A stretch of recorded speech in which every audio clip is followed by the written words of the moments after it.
Ну и еще не по теме, можно?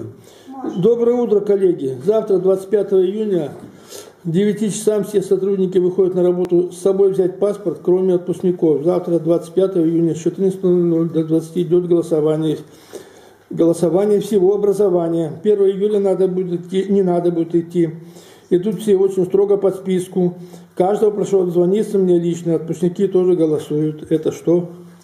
Было обращение педагогов школы ФМУ. У нас 25-26 идет апробация проведения единого государственного экзамена, и основная часть педагогов на нем занята.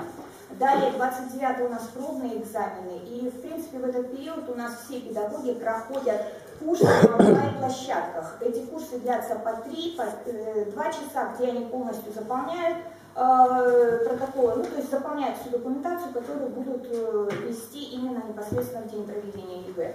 Поэтому было обращение для этой категории людей организовать голосование в единый день, то есть чтобы они пришли проголосовать и больше их ничего не отвлекало, потому что часть педагогов, включая школу ФМУ, до конца июня месяца продолжает осуществлять в режиме дистанционного, то есть в онлайн-режиме с использованием дистанционной формы обучения дополнительное образование, потому что у нас приказ Министерства образования, учитывая, что летние оздоровительные площадки мы будем открывать 6 июля, эти педагоги работают на онлайн-площадках полностью с детьми.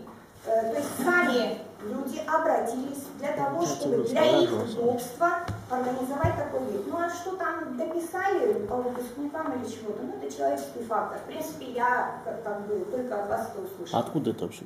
Было обращение, мы отработали, причем для удобства. Не ищите подводные камни там как бы в дверь. Не, ну вопрос-то не в этом был. Вопрос в том, что вы их чуть ли не заставляете голосовать. У нас что, нет доверия к людям вообще?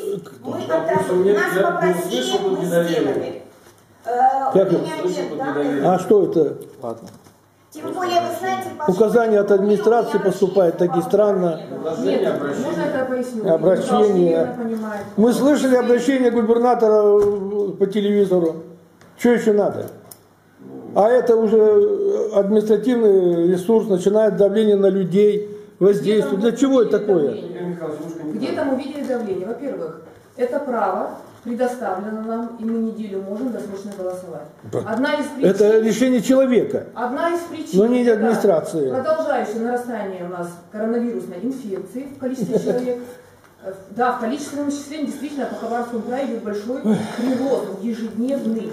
И это сделано, чтобы не делать скопления 1 числа. Это была просьба и губернатора, и председателя Центральной комиссии. И администрация в один день голосует. Мы идем в полицию, просим в один день голосовать, чтобы не создавать скопление большого народа 1 июля на участках. А 1 июля еще голосуем? Это включительно, да, 1 июля? Пожалуйста, да. Разгрузить участки 1 июля.